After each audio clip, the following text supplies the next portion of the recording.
Too Much Information is a production of iHeart Radio.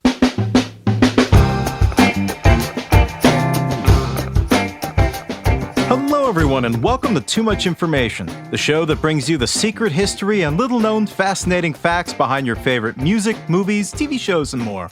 We're two guys with too much free time in our hands. My name's Jordan Runtagh. And I'm Alex Heigl. And today we are talking about Air Force One. We're talking about one of the mid-90s most glowing air action movies. Is that what you call them? Plane action? Snakes on a Plane? Aviation. Well, Snakes on a Plane is like mid-2000s. I'm talking about this shining 4-year period in American mainstream cinema where we could not get enough of planes in peril. Independence Day, featuring my favorite cinematic president in Bill Pullman, comes out 96. Executive Decision also comes out that year with Kurt Russell. And then Con Air. Of course, which is just one of the greatest plane action movies of all time, is 97. So, yeah, planes were having a moment. Planes were having a moment. I'm surprised to hear you say that Bill Pullman in Independence Day was your favorite movie president, because, I mean, for me, it's all about James Marshall in Air Force One. I mean, Harrison Ford. Yeah. This is quite possibly my favorite Harrison Ford movie, which is a ridiculous something. And bad take. Well, I hate you so much for saying that.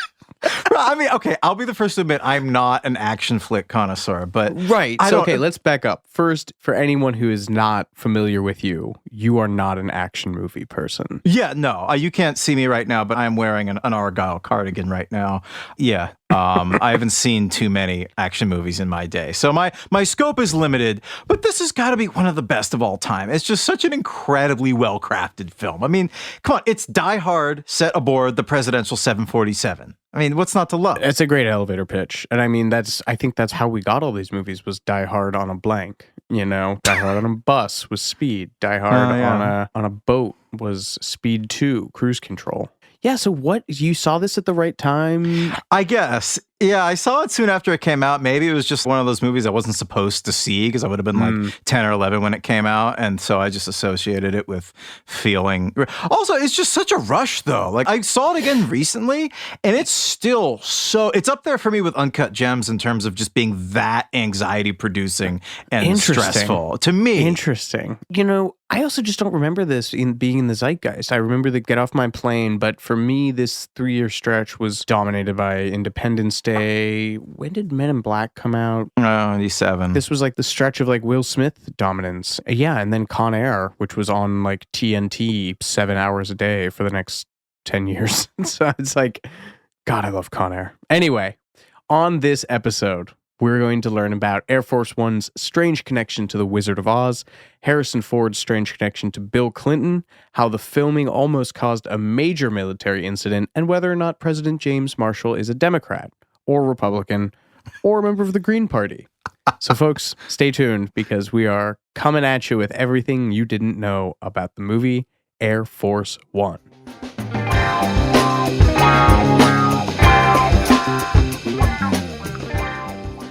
This is so fascinating to me. Well, I love this guy's career. I think it's so weird and specific. So give me the wolf. All right. Air Force One was directed by the German filmmaker Wolfgang Petersen, whose breakthrough movie was 1981's Das Boot, which is an incredible movie. It's this drama about life aboard a German submarine during World War II.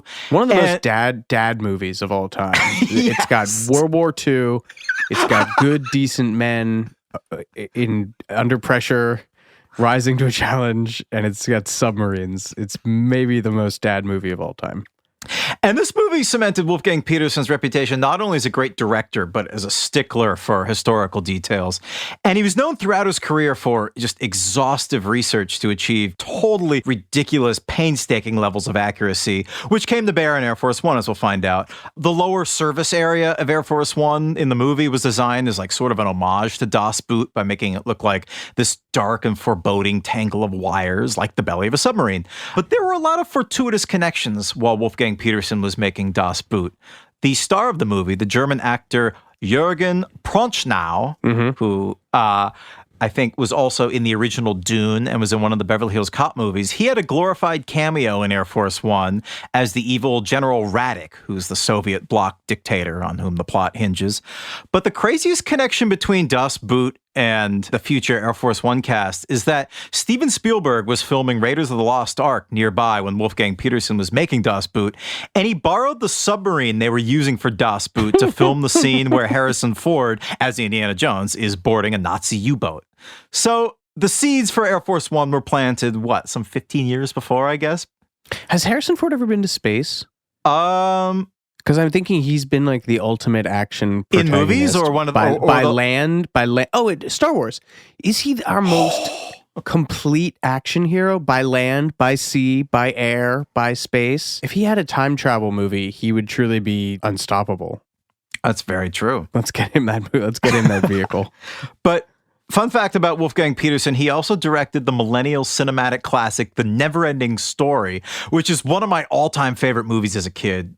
Major kindred trauma with the horse in the quicksand. He also directed The Perfect Storm in 2000, 2004's Troy with Brad Pitt, and the 2006 remake of The Poseidon Adventure. But we're getting way ahead of ourselves. All right, so not my president, not my film president, which is the honor that goes to Bill Pullman, but your film president. Talk to me about President Harrison Ford. So early on in the development of Air Force One, Gene Hackman was offered the role of the president, which kind of makes sense because he was in the original Poseidon Adventure, and this is sort of like the Poseidon Adventure of the air, and Wolfgang Petersen would go on to direct the Poseidon Adventure remake in 2006. So all the pieces fit.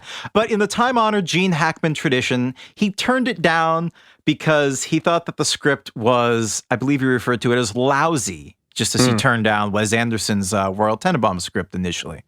Gene Hackman, very hard to please. So they moved on to Kevin Costner, who also turned down the role of President James Marshall in favor of doing The Postman. To quote another Indiana Jones movie, he chose poorly. He directed The Postman too. Did he? Oh, okay. So I guess that kind of makes sense. Been why he wanted his moment. Yeah. You know, Tom Petty's in The Postman. It's like one of the only movies Tom Petty acted in. Yeah. As what? The Postman? The titular postman. Man, Kevin Costner, what a fascinating guy. I can't believe he created two of the biggest flops of the 90s in his drive to create original sci-fi properties. Waterworld, and what was the other? Postman and Waterworld? And this one, Postman, yeah. I mean, if you think about it, those are original plots. They're not developed. I mean, one of them was a novel. Postman was a novel, but like it wasn't a superhero movie. They weren't a Marvel film. I'm calling it now. We should have been nicer to Kevin Costner. That's all I got. But he did do Robin Hood. Oh, yeah. All right. Maybe we've been mean enough. We were fine. He's adequately rated. But you know what? We do have to thank Kevin Costner for one thing. He gave the script of Air Force One to Harrison Ford. When he passed on the movie, he gave the script to Harrison Ford, and Harrison Ford would express gratitude for this $20 million windfall in a 1997 interview with the LA Times. He said, "This was a script that Kevin Costner originally had, and he gave it to me. Kevin knew this was a big commercial movie, and his schedule didn't allow him to do it, and he told the producers he would only let it go if I do it." Now, Kevin and I are not intimates, which is an incredible phrase from Harrison Ford. I've met him on a number of occasions, and I like him very much. And I like him a lot more now that he threw a winner my way. According to the DVD commentary of Air Force One, if Harrison Ford didn't want to play the lead role, they were considering asking Arnold Schwarzenegger, which would have totally changed the movie. Keanu Reeves, who I don't think was legally old enough to be the president at that time. Don't you have to be 35? Yeah. I don't think he was old enough to even be president.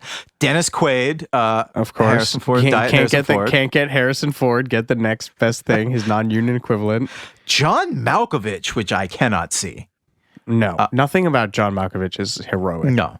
Tommy Lee Jones, which I can kind of see. That would have ruled. Because, I mean, from The Fugitive, like that makes a lot of sense. Yeah. And Tom Hanks, who I think has appeared in the fantasy casting for every single movie we've covered on the show so far. Yeah. But they got Harrison Ford, and you know what? He really worked for this. He took a very active role in this production, as we'll see. Yeah, he really put in his sweat equity for this. I mean, first of all,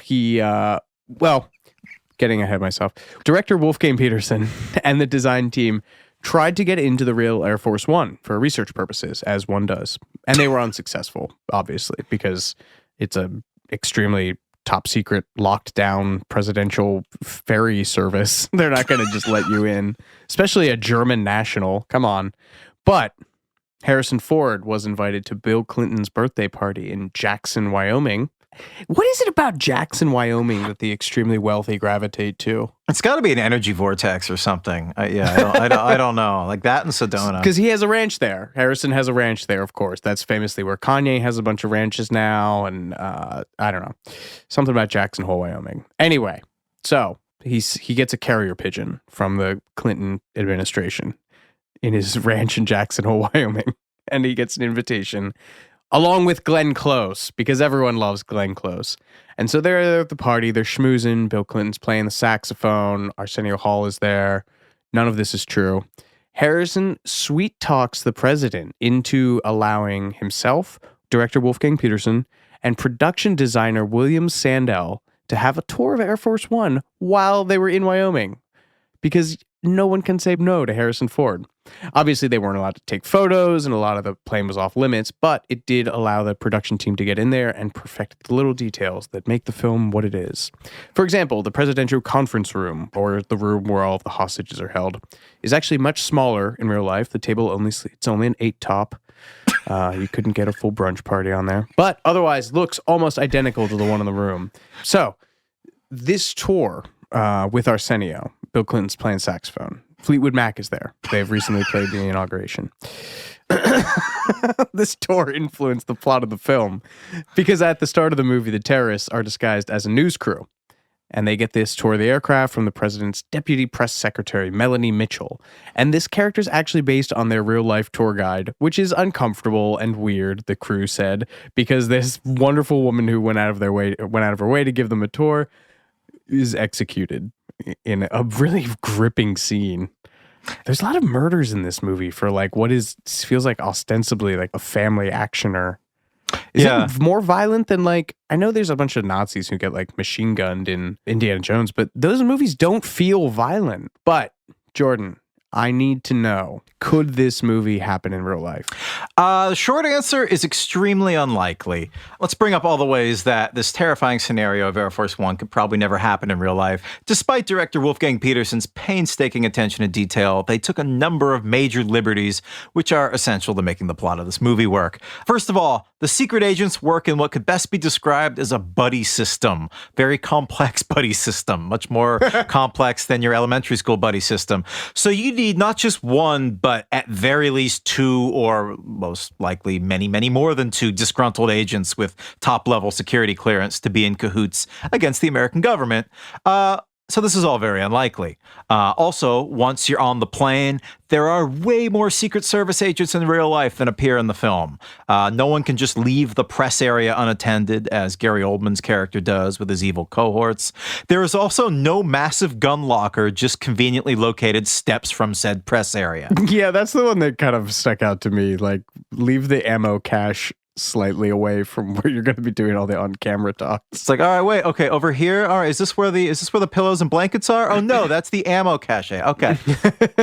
Most devastatingly, this was kind of a disappointing myth-busting fact for me. Air Force One reportedly does not have a presidential escape pod, or at least didn't when this movie was made. This is a very common misconception in Hollywood, I guess. You have movies like Escape from New York, Big Game, and Bermuda Tentacles all have some sort of version of this presidential escape pod. But sources for the real-life Air Force One said back in 1997 that no such pod exists, although I guess a White House aide joked that the military would want to install every single gadget that they saw in Air Force One, the movie, like ASAP, which, for all I know, maybe they did, because, all these really high-level security details are on a need-to-know basis.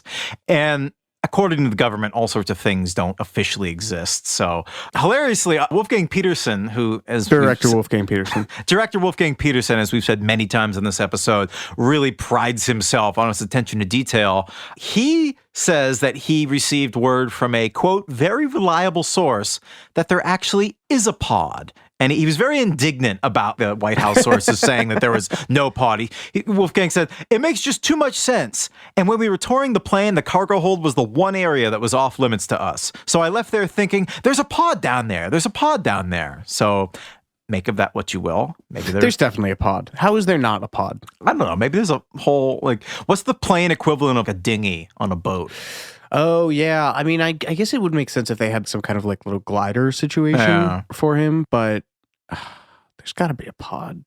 Well, this is really weird to me because I thought this was just like plane safety measure 101. There is no parachute deck at the back of the plane, which we saw at the end of the movie when the hostages leapt to safety. And that's where, Harrison Ford does the infamous get off my plane moment. So there's no parachute deck because Air Force One reportedly doesn't carry parachutes and hasn't for decades since Harry Truman was in office in the early 50s. And this is because parachutes don't work in a 747 slipstream because they fly too fast and too high, which I don't know. It seems like a good thing to just have, like, just in case. But then again, I don't know anything about aeronautics.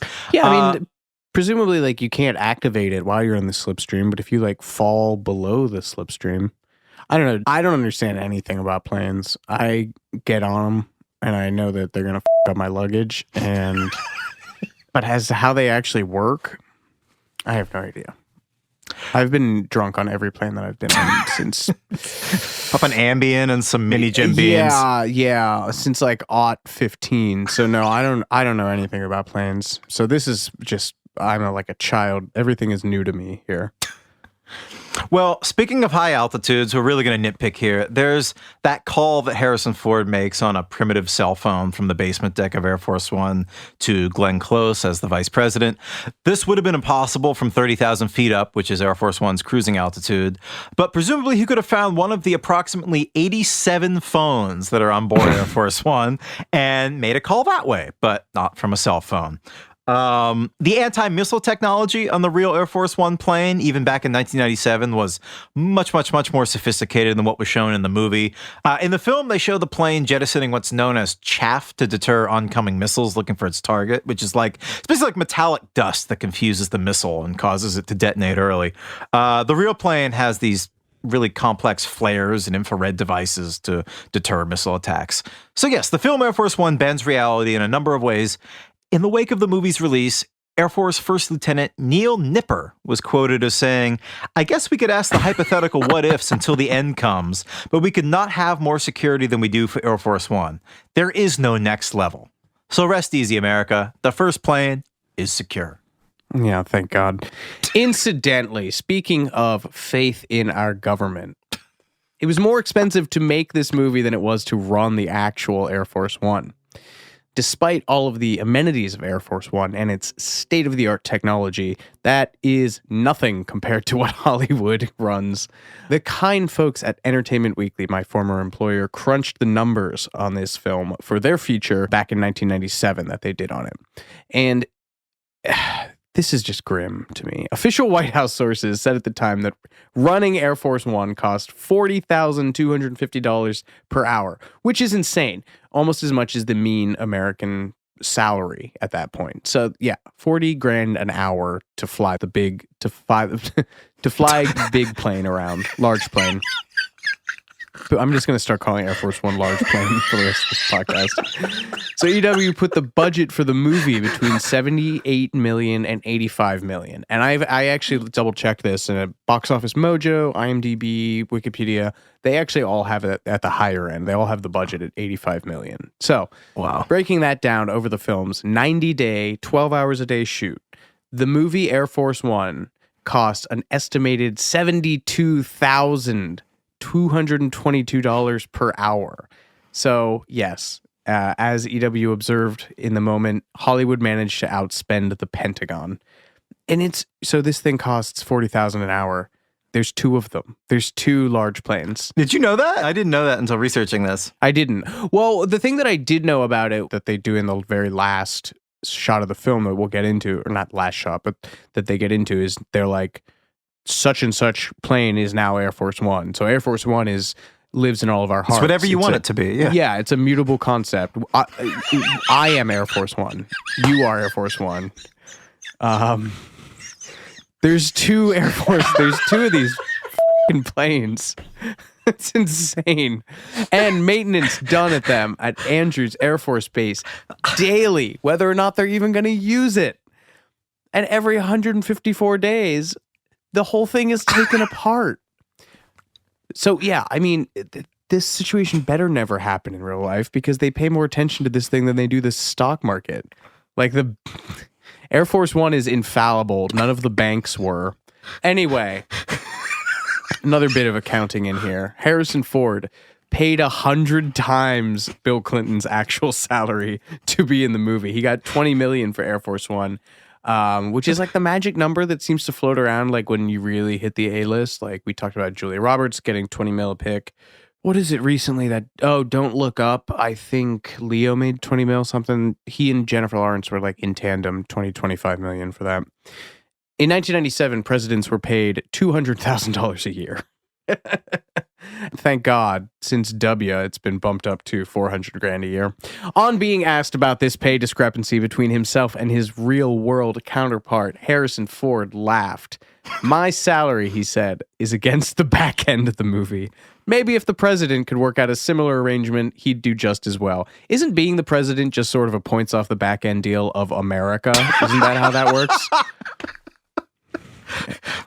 Anyway. Sure. Moving on.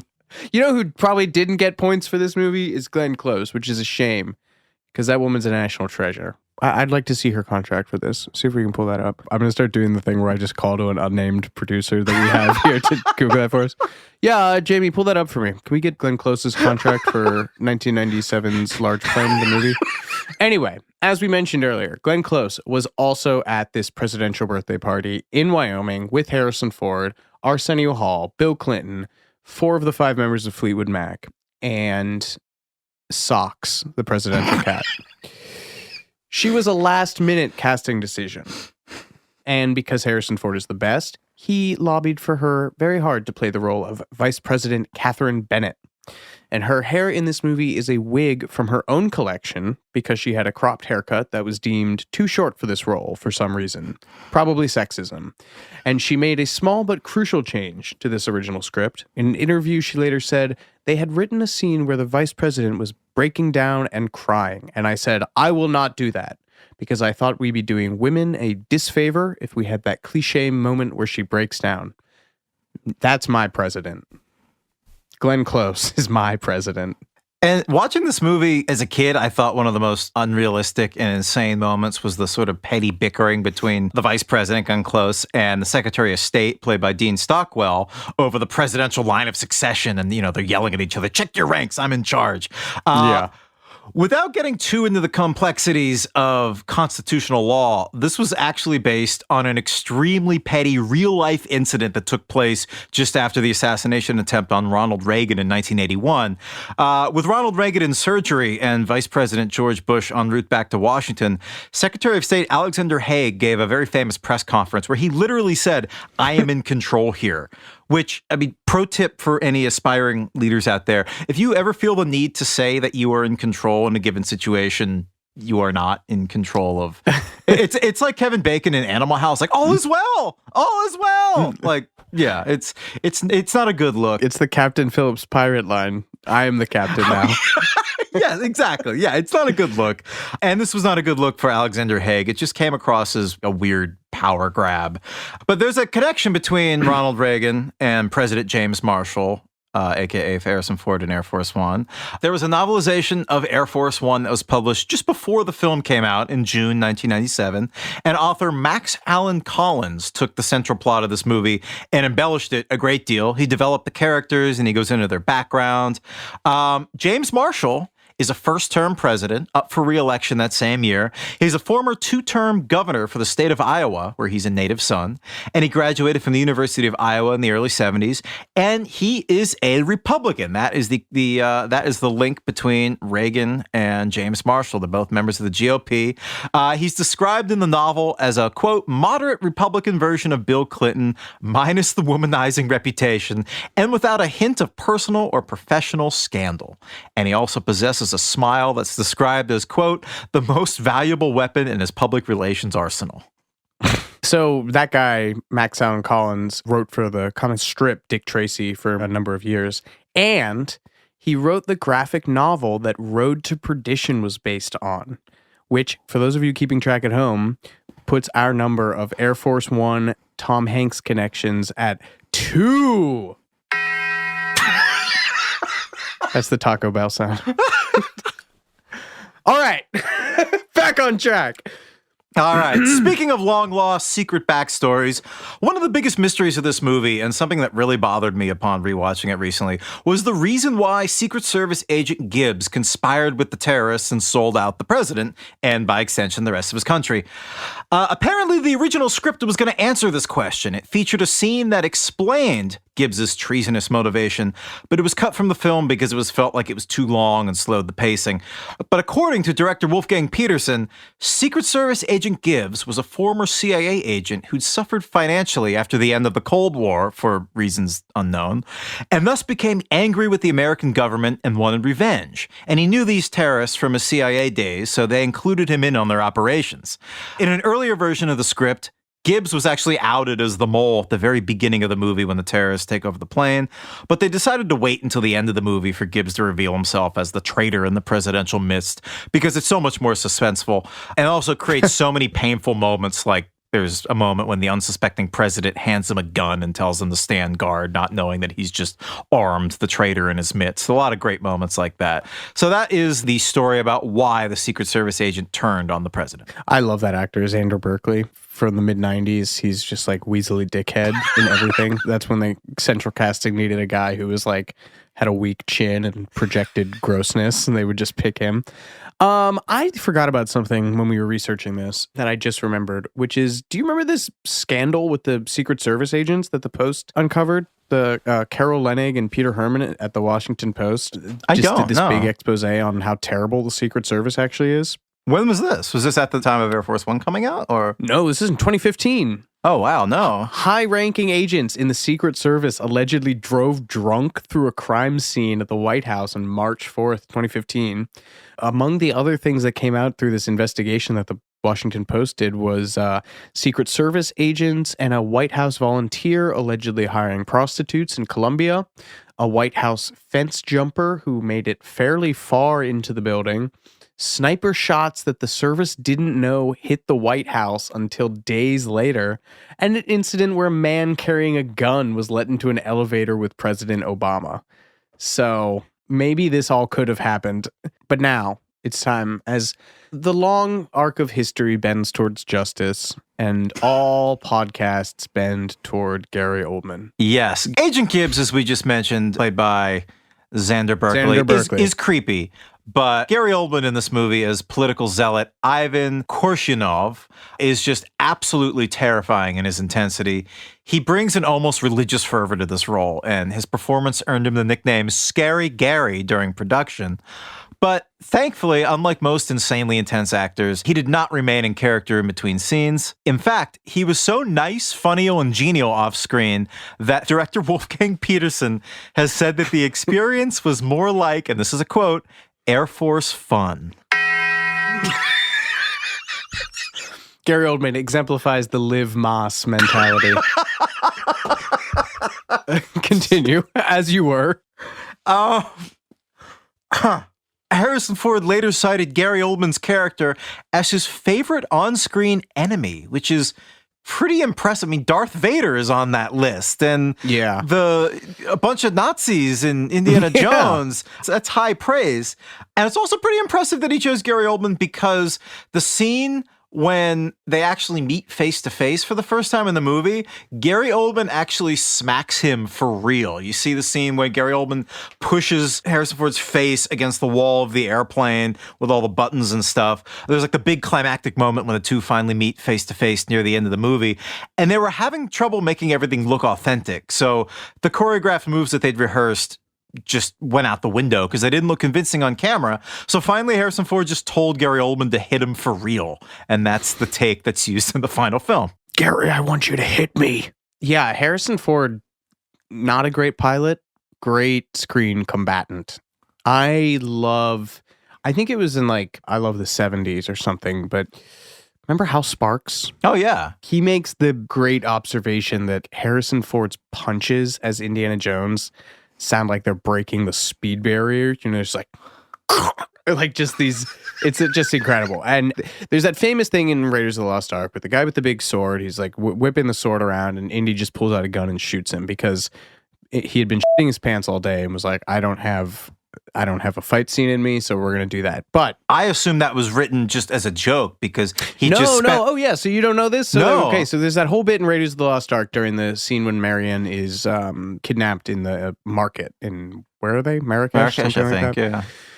And Indy runs around a corner, and there's a baddie with an enormous sword. He does throws the sword back and forth between his hands. He's doing all the bad guy sword waving stuff. And it was supposed to be a big choreographed fight. And I guess Harrison Ford had dysentery or, whatever you get from being overseas. And I think he pitched it to George Lucas. He was like, George, what if I just shoot the guy?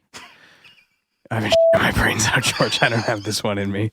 And it's just such an incredible scene because all this momentum has been building up, and you're like conditioned to think that's going to be a big fight scene. He just like very distractedly pulls out his gun and shoots him. But Harrison Ford loves to fight, apparently for real. There is this, I implore everyone reading this to stop pause the podcast, come back to it, but pause it and look up Harrison Ford, Ryan Gosling punch. Because in the movie Blade Runner 2049, Harrison Ford actually punched Ryan Gosling in the face accidentally. And there is a high quality still of that moment that is out there that is transformative. And then last year, he's 78 and he dislocated his shoulder shooting the new Indiana Jones while rehearsing a fight scene. Harrison Ford loves to fight. Hashtag. I mean, that's gonna make my next two notes about Gary Oldman nowhere near as kind of a damp squib after those incredible facts. Gary Oldman, two interesting facts. He used his fee for this movie, Air Force One, to fund his directorial debut, Nil by Mouth, with Ray Winstone, a great famous British baddie character actor who was in The Departed. And the birthday that comes up on the ID screen when Gary Oldman's character is getting searched by security at the beginning of the movie when they board the plane, that's his actual birthday, March 21st, 1958. Nil by Mouth won 2 BAFTA awards, so worth it. Yeah, worth it. But still, it doesn't have the fireworks of Harrison Ford punching Ryan Gosling in the face. So I'm sorry. I need a soundboard effect on my phone now.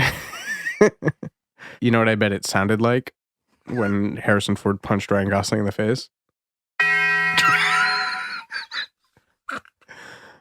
So, speaking of lawsuits, because we're almost surely going to get sued for using the Taco Bell thing this much. It's advertisement. Yeah, it's free ad space. Should be charging them. Yeah, we really should. And having said all that, we'll be right back with more Too Much Information right after this.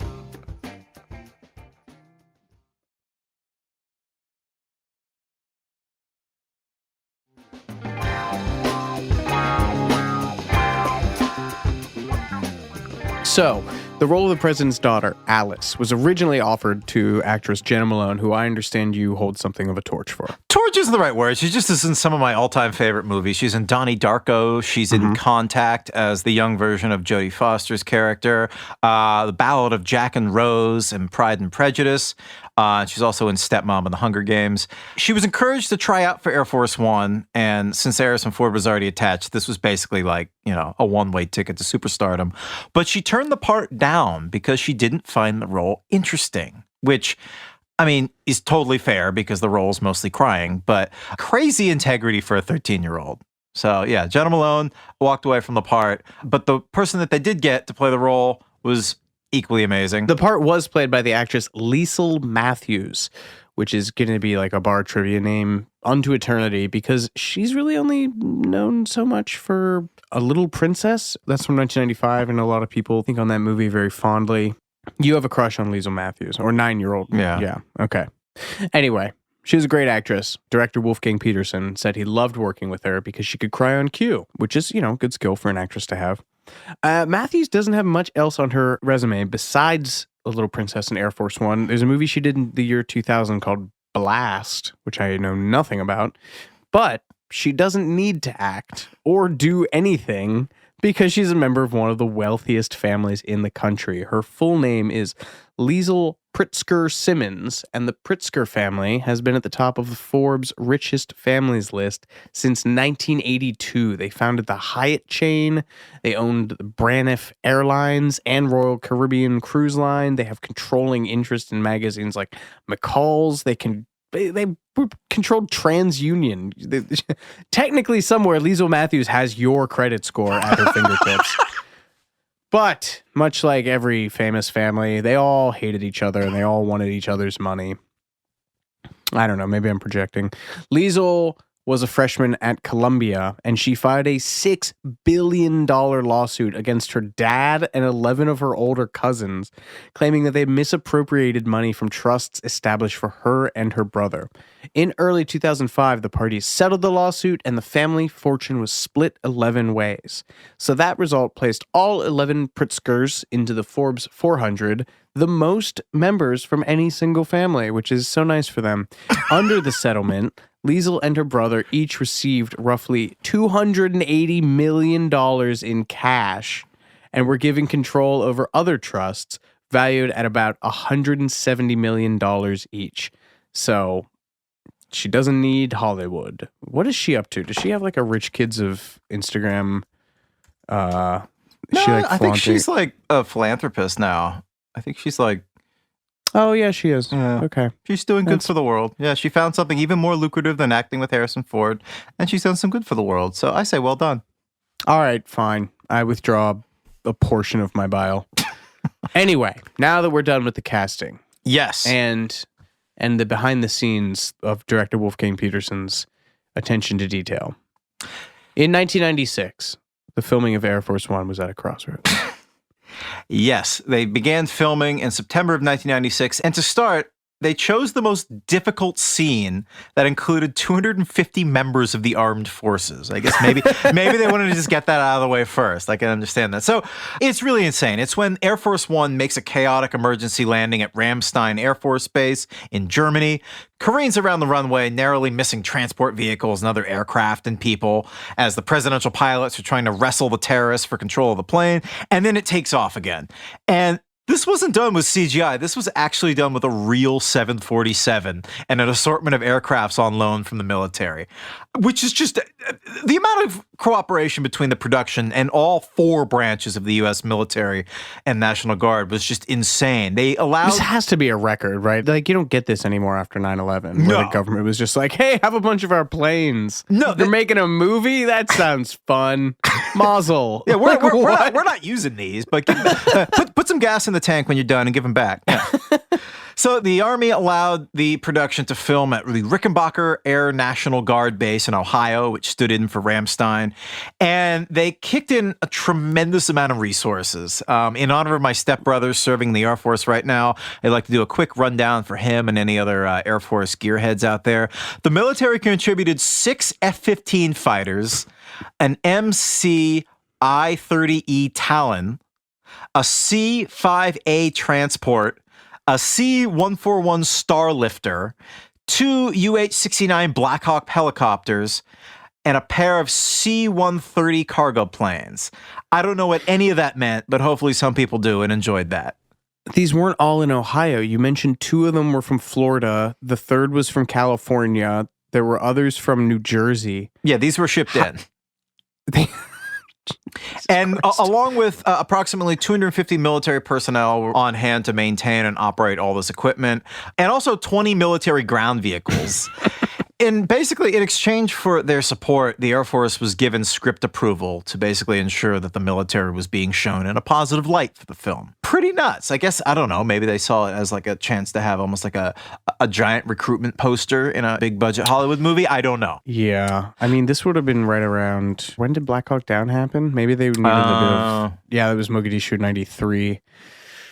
Yeah, they probably needed the good press. Yeah. Anyway, So the scene of the Mayday on Air Force One was shot at Rickenbacker Air Force Base, which we just said, and it was just insane. Wolfgang Petersen would say that it was, quote, one of the most difficult scenes I've ever done. It involved an airbase at night with the 747 we were using as Air Force One and an escort of 6 F-15s.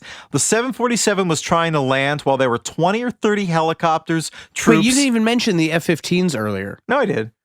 Oh, did you?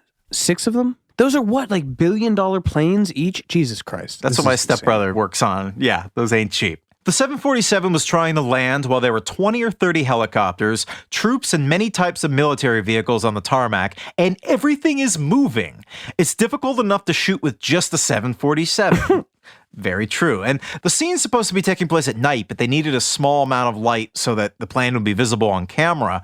So this restricted filming to just 2 15-minute intervals each day at dusk and dawn. So not only does this insane aerial ballet have to occur, but it has to occur in a very specific 15-minute set twice a day. Further complicating matters, as if it needed further complication. The brakes on the 747 needed to be cooled down after each run, which meant that it took 60 hours to get 10 takes.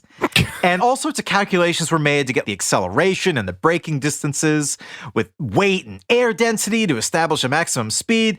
Everything was just, it was a giant calculus problem. I don't know math. And everything was meticulously storyboarded out like a comic book to get these very near misses picture perfect. The only bit of movie trickery that was involved was that they filmed at half speed, which meant they could take everything slower. So as like the planes clipping the trees and narrowly avoiding expensive multi-million, possibly billion-dollar military vehicles, they could take it a little slower and get a little more accuracy. They shot it at 15 frames a second, but when it was projected back at 24 frames a second, it all looked normal. It looked like everything was happening at breakneck speed, so 120 knots rather than a glacial 60 knots, which is still pretty damn fast. Incidentally, as if you couldn't surmise from all of what Jordan just said, there were a number of problems with this production, with these planes. For shots when a real plane was needed, for example, in this whole madcap first day of production, they rented a Boeing 747 wide-body passenger jet formerly owned by Japanese Airlines, which took a crew of 10 people working 12-hour shifts, 4 days, to re-shell it, to give it a Air Force One paint job, costing $300,000. I am shocked the budget for this movie was $85 million. I honestly, the way that these numbers are shaping up, it should have been so much higher. This is like Titanic level budget, yeah. Yeah, which we'll get into that later. That's Yes. one of my other favorite bits about this. So there is one crucial giveaway that it is not the real thing. The actual Air Force One has a bulge in its nose for mid-air refueling sessions, as we see in the movie. But regular 747s, like this one, do not have that bulge. But regardless, it was a very convincing facsimile. So convincing, in fact, that 2 FA-18 fighter jets passed over it while they were flying over LAX, saw the fake bullet holes in the fuselage, and scrambled to intercept it because they thought someone had been taking pot shots at the president while in air. Thankfully, Base Command told them it was a giant movie prop before there was some kind of international air incident. I love that. I mean, I guess we should be thankful they weren't like drunk like the Secret Service apparently is. Anyway, I digress. We've talked a little bit about these different like soundstage overlaps, about how many of your favorite movies were all done on the exact same desolate stretch of backlot. So as with most movies, the majority of the scenes in this film were shot on a soundstage. In this case, the Sony Pictures lot in Hollywood. A full-scale replica of Air Force One was built on the country's largest film stage, which is stage 15 at the Sony Pictures lot. It's also, coincidentally, the site where Judy Garland strolled the yellow brick road in The Wizard of Oz. And not far from where Jeopardy is filmed. And where they did, was it the pirate ship? I think it was a pirate ship for Hook. Yeah, in Hook. Anyway, all 3 levels of flight decks were built to the exact size. Production designer William Sandell is quoted as saying, "We worked from drawings, whatever official photos we were given, and any published photos we could find in newspapers and magazines, and of course, the tour that they got." He went on to add, "We designed the look of each level to reflect the mood of the script. Cold and austere blues and grays for the upper level, which is the nerve center of the plane, and warm grays and beiges for the middle level, where the business of the presidency takes place. The mysterious lower level was designed to be very dark and foreboding, an almost spooky place, with a nod to Das Boot. In real life, approximately 238 miles of wire are wound through Air Force One, and this is more than twice the wiring that you would find in a comparable 747, which is to protect it from the electromagnetic pulse generated by thermonuclear blast, which, as longtime listeners will recognize from our Ocean's 11 podcast, in which we did a long dissection of the science behind a pinch, the electromagnetic pulse device from that movie. Anyway, according to Harrison Ford, the set looked pretty close to the real thing.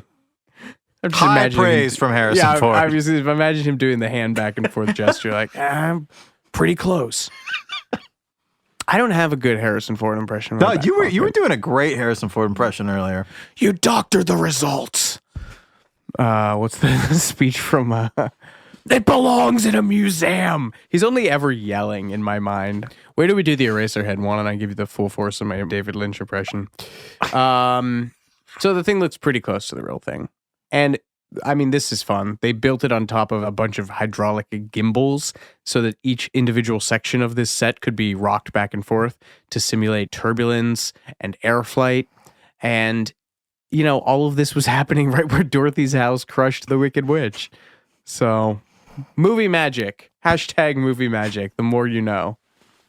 And there's another beloved 90s blockbuster connection here. Jordan, tell us about that. Oh, I love this. Speaking of Air Force One's ties to cinematic history, the Russian prison that Radek, the jailed dictator, is let out of at the end of the movie is the same one that was used in The Shawshank Redemption. It's the Ohio State Reformatory, and Godsmack also filmed the video for their 2000 song Awake there, too. Yeah. That's the song that's in the Navy. That's their Navy recruiting song. Dun, dun, dun, dun. Dun dun dun dun dun dun dun dun dun spring yeah ding ding ding ding. And then there's I think it's one of my favorite voice actors, Keith David, and he's like, Navy, accelerate your life. Anyway, I don't remember that. Oh, buddy, come on. Surely you've seen the I don't know why I'm so bullish on this. Call 800 USA Navy. I love Keith David. Anyway, Godsmack digression over. Weirdly, the actor Brian Libby played a bit part in both Shawshank and Air Force One. And while we're on the topic of cross-movie cameos, as we mentioned earlier, the actor who plays the evil General Radek, Jürgen Prochnow, starred as the captain of the U-boat in Wolfgang Petersen's breakthrough hit Das Boot. Ohio got a lot of play in this production. Radek's palace, seen in the film's opening, was shot at 2 locations in Cleveland. The exterior where the paratroopers land is Severance Hall, the home of the Cleveland Philharmonic Orchestra, and the interior was the Cuyahoga County Courthouse. And then there's the Rickenbacker Air Force Base, which, as we mentioned earlier, that's also in Ohio. So Ohio must have been offering some crazy tax breaks for film productions or something. Like, there's a lot of filming done there. Yeah, I wonder if, like, Ohio was the Georgia of the 90s. You know how everything is filmed in Georgia these days? Cause they push, like, crazy tax breaks through. So, this is prefaced by you writing, I don't want to get too into the airplane minutia.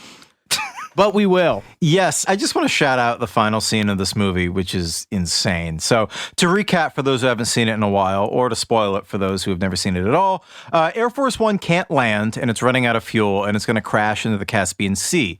So a military aircraft pulls up alongside it and fires a zip line into the open airplane door of Air Force One. And the plan is to zip line the president and his family off the crippled airplane and into this military craft flying alongside it, connected by a thin zip line. And I assumed this all had to be primitive CGI or some kind of green screen effect, but these crazy bastards actually had a 747 jet flying in formation within a few feet of a military MC-130, and then a modified B-25 camera plane flying alongside it to film it all. So this is just this crazy aerial ballet. They filmed this off the coast of California, above the Channel Islands, And they even tried to film a dummy on the cable that was in place between the two planes. They called the dummy Felix, and it was dressed in a suit to resemble Harrison Ford. But once it was tossed out of the plane, it got caught in the jet stream, and its clothes were ripped off, and it just flailed in the wind, which is not very presidential. And they should have done that. They should have just done it with Harrison Ford. Because then somewhere there'd be dailies of Harrison Ford being stripped naked and just flailing around. Jane, stop this crazy thing! Wolfgang! Wolfgang, there's rats in here! Wolfgang! That's a Jetsons reference wrapped within a Deer Hunter reference. Folks, you're not going to get that on any other podcast. Yeah, you were wrong about it. Doesn't have anything on us. Yeah, Radio Lab, no. No. I mean, I just would have loved to have seen a nude Harrison Ford unable to stop himself flying into an open door of an aircraft mid-flight. But sadly, we did not get that. And that's also a very interesting, very vivid demonstration of what we were talking about earlier with the parachutes not working at that altitude, I suppose. So yeah, this idea was abandoned after the dummy Felix was just left in tatters. Just murdered. Yeah. And the filmmakers decided to use visual effects for all the shots of people on the cable. But still, 3 planes flying in formation. 3 very big planes. Incredible. No, it's insane. It's insane. Yeah. This is making me love this movie so much more. As we mentioned earlier, Air Force One is not a fixed location. It exists in all of our hearts. It's a state of mind. Yes, Air Force One, large planes, a state of mind. And so that happens at the end after he's, spoiler alerts, after he's successfully rescued. The MC-130 pilot says, Liberty 24 is changing call signs. Liberty 24 is now Air Force One. So obviously, the inference there is that any Air Force aircraft carrying the president is Air Force One. Now, fun fact, helicopters cannot be Air Force One because the Marine Corps is in charge of the helicopter. So the helicopter is Marine One, but not Air Force One. And if then the president flies on a Navy aircraft, it would be Navy One. So since the Air Force maintains the president's plane, it's designated as Air Force One. But if the president is in a civilian aircraft, its call sign is Executive One, which is all needlessly complicated to me. No, if the president takes JetBlue is now Executive One. All right, so I don't remember anything about the score for this movie, but this score has popped up many places, right? You said Trump uses the score for this? Yeah, Trump, who is a enormous fan of this movie, as we'll get to later, used this at a lot of his rallies. I think he used the theme, I think it's called Parachutes, when the hostages are triumphantly leaping out of the plane. I think he used that when he took the stage to give his victory speech the night that he won the 2016 election. But we almost could have had a very different score. This is funny. So, as we've mentioned many times, director Wolfgang Petersen is famous for his eye for detail. So, it's somewhat surprising that he tapped Randy Newman, of all people, to do the orchestral score for Air Force One. You know, Randy Newman, I don't know if you knew this, Randy Newman comes from like movie scoring royalty. Not just Alfred Newman, but Thomas Newman. They are the most Oscar-nominated family, the Newmans, because of all their scores. What did the others do? What did Alfred and Thomas do? Oh boy, I mean, how much time do you have? Oh, sorry. No, let's. Is there a highlights reel?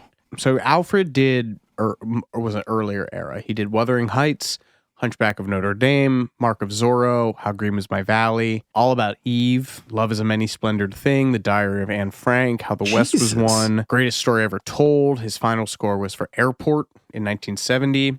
All of which were nominated or won Academy Awards. He did the 20th Century Fox fanfare. What? That's Randy Newman's uncle or father? Uncle. Wow. Alfred Newman is Randy Newman's uncle. His son, Thomas, Randy's cousin, has scored over 75 films, including Little Women, Shawshank Redemption, American Beauty, Road to Perdition, Finding Nemo, The Good German, WALL-E, Skyfall, 15 Academy Award nominations for him. And Randy is a 2-time Academy Award winner. So, yes, the Newmans are the most Academy Award nominated family in Oscar history. Randy had just come off of Toy Story and James and the Giant Peach. So it's not completely insane that he would tap Randy Newman for this. But I don't know. I think there's a quantifiable difference between Toy Story and Air Force One. yes, that's true. It does seem a little out of his wheelhouse. You think about these big, like, Michael Bay drum pounding productions, or he's not a Hans Zimmer, we'll say. I mean, the theory was that Peterson was attracted to Randy Newman's ability to sort of evoke Americana, which is something he did really well in the soundtrack for The Natural with Robert Redford and Avalon, and later on in the score that he did for Pleasantville. But a lot of Randy Newman's nods to Americana have kind of a satirical edge, and they're very sarcastic and biting. I mean, He's mean. Yes. I mean, listen to a lot of the albums he put out in the 70s. I mean, Sail Away, especially the song Political Science, or the album Good Old Boys, which was originally envisioned as a concept album about the Deep South and had songs about poverty and the recession and the assassinated Louisiana politician Huey Long. There's the album Little Criminals, which has the hit Short People. So this satirical side came out when he wrote the score to Air Force One. Wolfgang Peterson wanted, like you said, a stirring, flag-waving, Hans Zimmer-like theme, but instead he got something from Randy Newman that sounded to him like a parody. It sounded like he was basically taking the piss.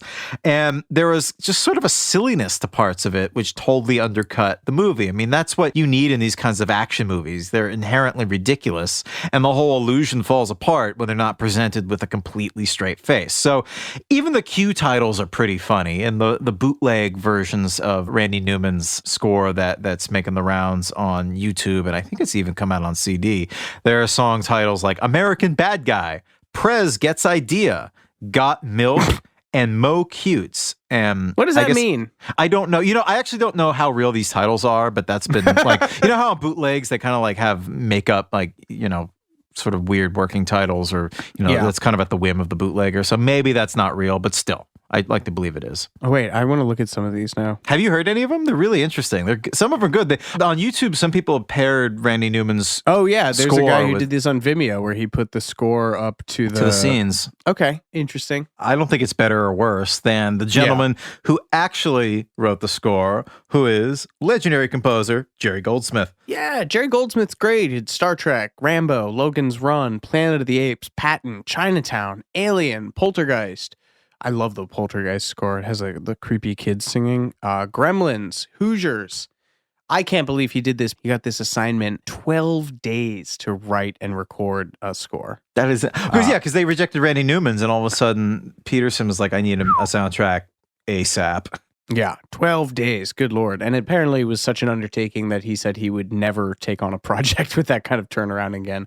I hope they gave him some hazard pay for that.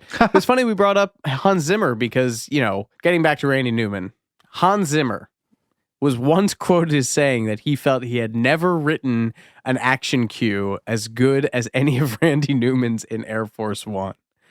And this is probably my favorite fact about this, is that Newman, not one to waste effort, recycled some of this score that was rejected for Toy Story 3.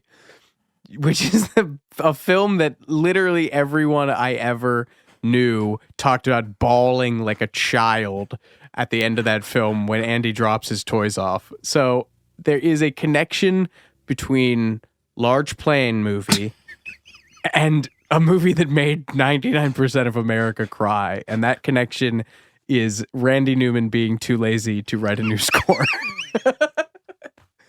Oh boy, I love that. Anyway. And this also contains our third Tom Hanks connection of this episode. That is, I completely whiffed that in the execution there. That is our third Hanks reference. What do we get for that? We're going to take a quick break, but we'll be right back with more Too Much Information in just a moment.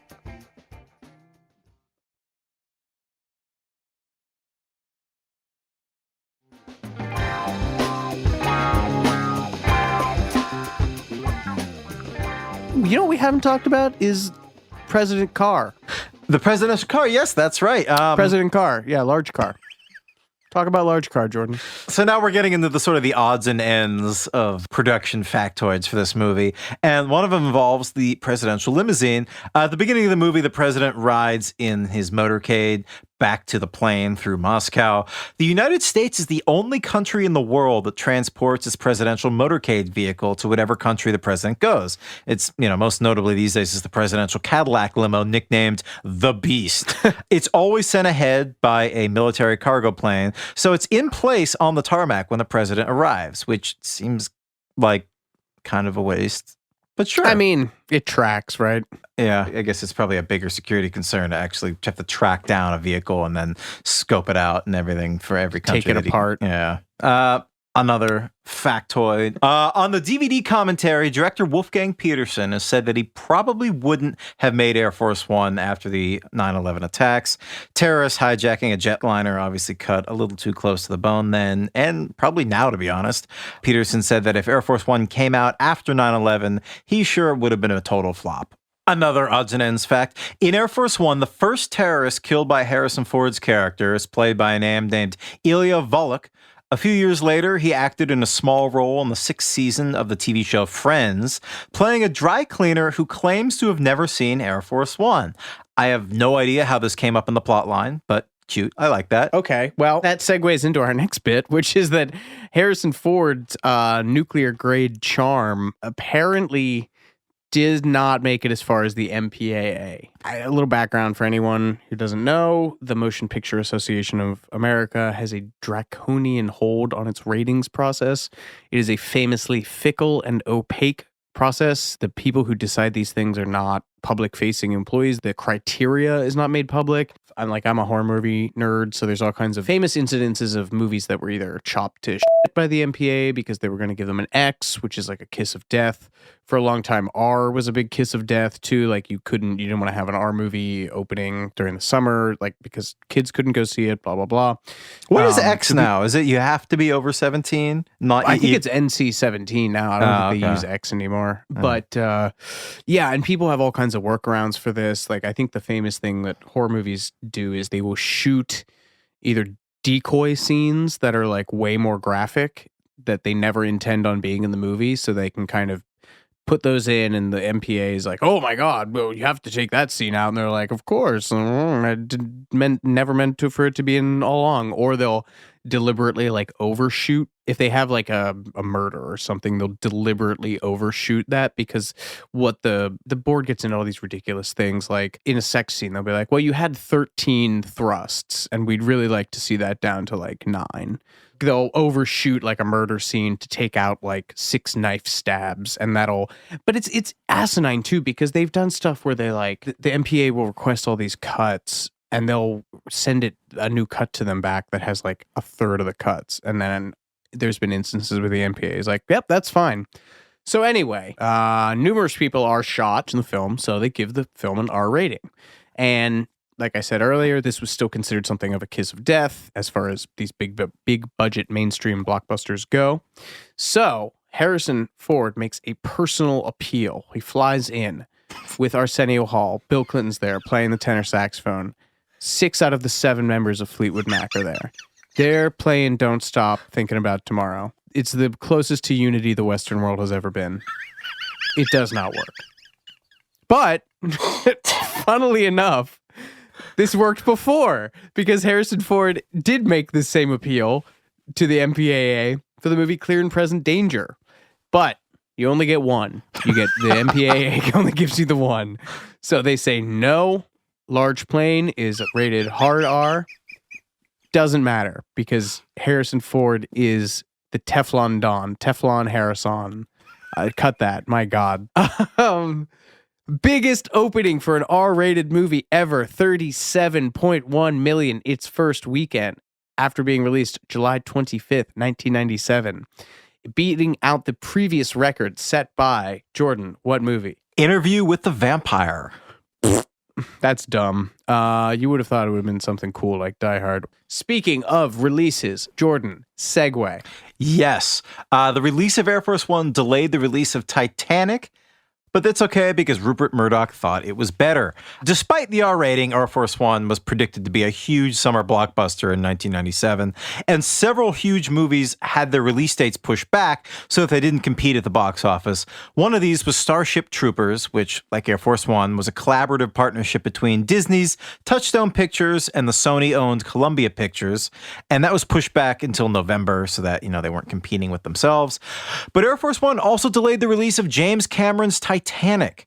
The team behind Air Force One didn't want to go head-to-head against the historical romance disaster movie, which was being produced by Paramount and 20th Century Fox. And once again, Harrison Ford got involved personally. He threatened to end his long relationship with Paramount if they dared to open Titanic against Air Force One in the summer of 1997. So Paramount caved and ultimately released it in December, which, I don't know, I think it kind of fits. There's something nice about, well, nice isn't the right word. There's something fitting about a winter release considering Titanic was set in the frigid North Atlantic. Is there a Hanks connection to that, or just we live in Moss again? Oh, we're just still living Moss. This has just made me love Harrison Ford so much more. He's personally involved in every aspect of this? Yeah, it's either, the ungenerous reading is that he's mad with power, and he's like, I will personally speak to any institution, no matter how powerful they may be, and bend them to my will. But it just does make me love him that much more. He's like, I don't care who it is, the president, the MPAA, Paramount Pictures itself. I will find and kill God if they interfere with my large plane movie. Anyway. But the large boat movie production needed all the help it could get because Titanic had a notoriously troubled shoot with costs ballooning to an then unprecedented $200 million. And there were big fears at Fox that Titanic would be just a huge loser. And Rupert Murdoch, the czar of Fox, I don't even know what his title is, himself was skeptical of Titanic, and he demanded to see a rough cut just to see what James Cameron had been doing all these years. And hilariously, I can't believe this happened, the cut that was sent to Rupert Murdoch was damaged and couldn't be viewed. So Rupert Murdoch watched instead, of all things, an advance cut of Air Force One. And Rupert Murdoch loved it. In fact, he loved it so much that when he finally saw a completed cut of the Titanic epic, the first thing he apparently said was, "It's good, but it's no Air Force One." Which, can you imagine how galling that must have been for James Cameron? I love it so much. Of course, Titanic proved to be a significantly bigger hit than Air Force One, becoming the first movie to earn over $1 billion at the box office and winning a host of Oscars, including Best Picture. Although Air Force One didn't do too shabby at the box office either, pulling in over $315 million worldwide in ticket sales in its first year alone. Another terrifyingly powerful mover and shaker who was a big fan of Air Force One was, not surprisingly, Harrison Ford's buddy, Bill Clinton. He reportedly saw the film twice while in office, and some sources say once was while he was aboard the real Air Force One. Imagine watching Air Force One as the in-flight movie aboard Air Force One. I know. I don't know how I'd feel about that. Clinton gave it good reviews, though he was quick to point out the elements that strayed from reality, like the escape pod and the rear parachute ramp, like we talked about earlier. Although, like I said, these types of things are on a need-to-know basis, so maybe he just didn't know. Harrison Ford has repeatedly said that despite his friendship with Clinton, he did not base his performance on him or any president, quote, living or dead. If I were president and I found out that Harrison Ford based his performance on me, I would dine out on that story forever. Oh, yeah. No, I mean, that's far more impressive than becoming president of the United States. Another president who loves Air Force One is Donald Trump. That was a fun little conversation starter between those two. Hey, you like Air Force One? Oh, yeah. Yeah, there's a moment of shared connection. Yeah, there you go. Yeah, he talked about this movie in an interview during the lead up to the 2016 election, but he did not mention the title. This is the most Trumpian quote ever. In response to being asked his favorite movie, he got astonishingly close to calling it Large Plane. He says, "My favorite was Harrison Ford on the plane." It's just my favorite way of describing this movie. Yeah, do you have Harrison Ford on the plane? I love Harrison Ford, he said, and not just because he rents my properties. He stood up for America. Trump's love of middlebrow action movies is well known. I will use any excuse to talk about this because it is also one of my favorite movies, but Trump loves Bloodsport. I didn't know that. I am, of course, talking about Jean-Claude Van Damme's undisputed masterpiece, a movie that is so good he has remade it twice. Well, technically, so Kickboxer, he made Kickboxer, and then I think he made Bloodsport after that. It's the same plot. And then 10 years later, he made The Quest, starring Roger Moore, which is essentially also the same movie, but with a bigger budget. Bloodsport is incredible. And this whole Trump bit about it has been repeated so much that there is now an oral history at Mel Magazine solely fixated on Trump's love of the movie Bloodsport. Ground zero for this is a 1997 New Yorker profile where he's being shadowed on his plane, and there's this whole moment where he talks about how much he loves it because he's brought videos to watch on the flight. One of them is Michael, which is the John Travolta. It's the Fallen Angel. The Fallen Angel movie. What was this thing? I mean, this just goes to show that Hollywood always moves in cycles, right? Because not only do we have the Michael, we had City of Angels, which is the Nicolas Cage one, which is a remake of the Wim Wenders movie Wings of Desire. Anyway, so Trump in 1997 has Michael. He's at a crossroads, and he has Michael and Bloodsport on his plane. And Bloodsport on his plane. He gets bored of Michael, predictably, and he puts in Bloodsport. And it's Eric Trump's job to fast forward through any non-action scenes in the movie Bloodsport, with the stated goal being of getting the film's runtime down from 2 hours to a tight 45 minutes. Which, fair.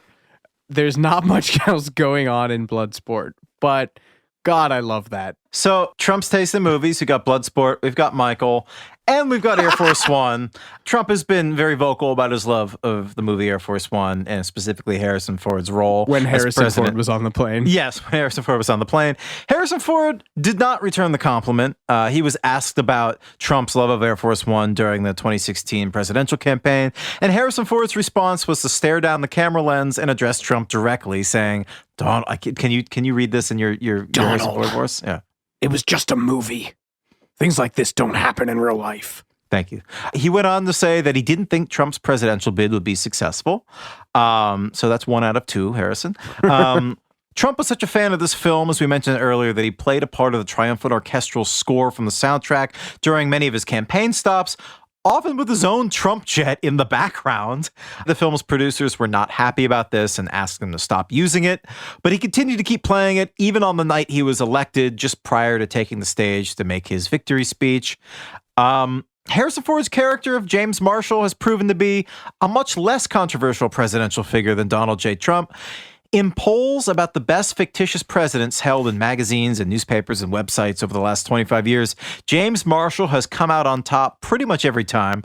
In a 2016 poll in the Wall Street Journal, to use just one of many examples, Harrison Ford's character beat out Martin Sheen's Jed Bartlett of The West Wing, which is second place, and your beloved Bill Pullman's Thomas J. Whitmore of Independence Day. He came in third. I just love that movie so much. And it's the best speech. Harrison Ford arguably kicks more ass in Air Force One, but he does not have a show-stopping jingoistic speech. In the very beginning of the movie, they do. It's not as good. It's not as good. It's just not as good. You're okay. I guess you're just not. The Be Afraid speech is, no, this is our Independence Day. You're yeah. right. No, okay, it's so right. Inspiring. It's so good. It's now time to get into a little recurring segment we like to call Alex's fan theory moment. Yes, this would not be a beloved 90s property without an insane internet fan theory. Alex, take us there. Well, the good folks at Reddit have brought us an interesting theory about the shadow plot that animates Air Force One. And it somehow manages at once to be both incredibly practical and patently ridiculous.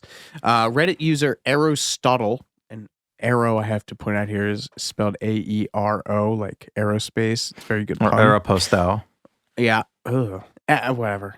He says, President Marshall wanted to have a policy of never negotiate, no longer tolerate, no longer be afraid with terrorists, but his senior advisors chastised him for it in the limo after his speech. The National Security Advisor was the most harsh with him, and so of course he was the first hostage to be executed by the terrorist. His chief of staff also took a dim view of the policy, and he got shot as well. With his opponents in his inner circle out of the way, he could get on with business. So yes, the entire plot of this movie, according to this person, hinges on Harrison Ford's character wanting to remove all of his political rivals in his inner circle, literally, physically. and has the added bonus of helping him win re-election because, this is back to the users positing, because he was victorious in capturing Radek, single-handedly defeating all the terrorists and rescuing his family who were held at gunpoint, he will probably win the next election. Which is what it's all about. Yeah, exactly. Remember, his chief of staff pointed out the Radek operation might bite them in the ass in November, so the hijacking was probably an elaborate campaign stunt. Makes sense. Sure. Stranger things have happened, I'll say that. Yes. Stranger things like Harrison Ford's attempts at flying a plane. Harrison Ford's history with flying, unfortunately, is not as smooth as Air Force One. John Travolta's. Or as John Travolta's, that's right. I mean, it's funny, you think of like 70s A-listers who are both like plane guys. John Travolta doesn't crash his planes. We didn't all right, we'll take this one step at a time. We're going to end with Harrison Ford's relationship to flying, which, as we said, is not as triumphant as it was in Air Force One. He started training to be a pilot back in the 60s, but couldn't afford to continue the lessons, which makes me love him so much more. So he started it up again in the mid-90s once the Han Solo dividends had paid off, and he got his pilot's license in 1996, the same year he filmed Air Force One. And someone asked him during the press round for Air Force One if he could really fly a 747, and he quoted a line from Indiana Jones and the Last Crusade: "Fly yes, lands no," which is incredible. This was all at the age of 54, which is impressive for a guy at that stage of his life. And he later admitted to the LA Times, "I've never trusted myself to do certain things until I got to a certain age. I never rode motorcycles till I was past 45. I was too much of a wild child. I knew my limits, and I rarely exceeded them." That being said, he's had some fairly troubling airborne incidents. In 1999, he did crash a helicopter. You're right. He crashed a helicopter near Lake Peru outside Santa Clarita, California. And though the helicopter was badly damaged, he and his passenger escaped without injury.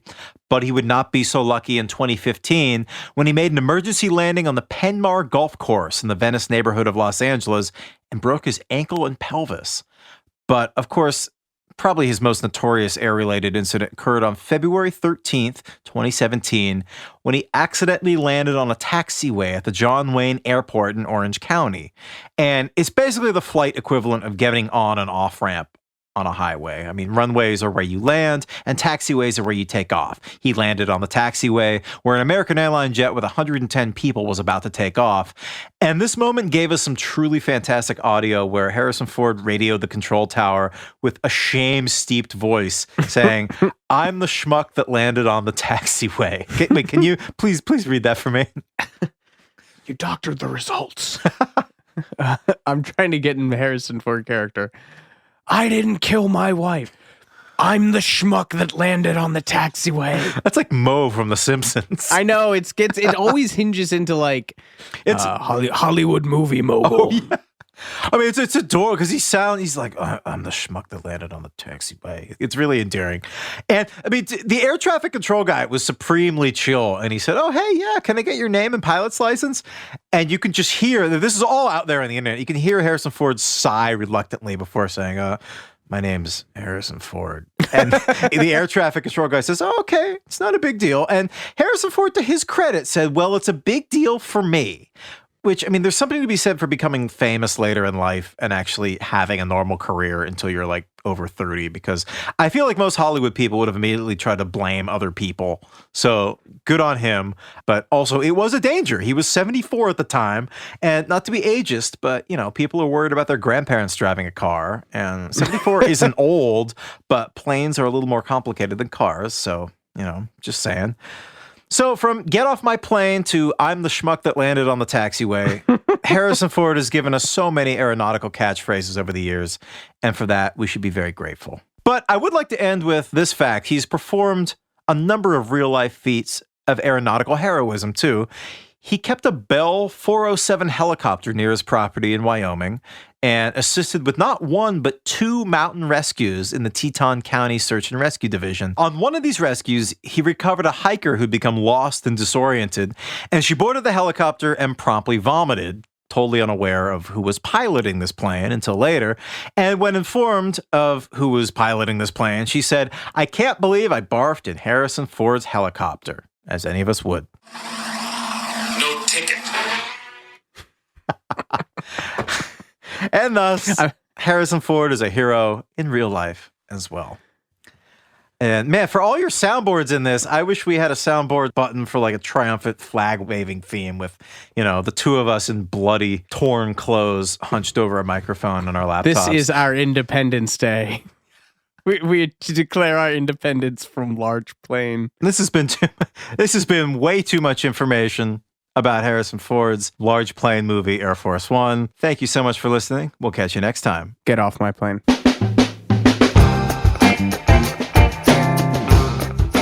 Too Much Information was a production of iHeartRadio. The show's executive producers are Noel Brown and Jordan Runtagh. The supervising producer is Mike Johns. The show was researched, written, and hosted by Jordan Runtagh and Alex Heigl, with original music by Seth Applebaum and the Ghost Funk Orchestra. If you like what you heard, please subscribe and leave us a review. For more podcasts on iHeartRadio, visit the iHeartRadio app, Apple Podcasts, or wherever you listen to your favorite shows.